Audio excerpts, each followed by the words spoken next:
Hazrat Aisha, the believer's mother radiyallahu anha, reports that she purchased a pillow on which there were pictures.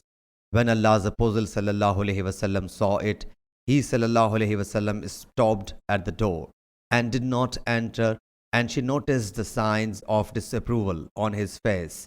I submitted, O Allah's Apostle sallallahu alaihi wasallam, I repent towards Allah Jalla Jalaluhu and Allah's Apostle sallallahu alaihi wasallam. What sin have I committed? Allah's Apostle sallallahu alaihi wasallam said, What's about this pillow? I submitted, I have purchased it for you to sit and recline on it. So Allah's Apostle sallallahu alaihi wasallam said, The people who make these pictures will be tormented on the day of resurrection. It will be said to them, Inspire life in them whatever you have made. And he sallallahu alaihi wasallam further said, The angels do not enter a house in which there are pictures. Sahih Bukhari, Hadith number 2105.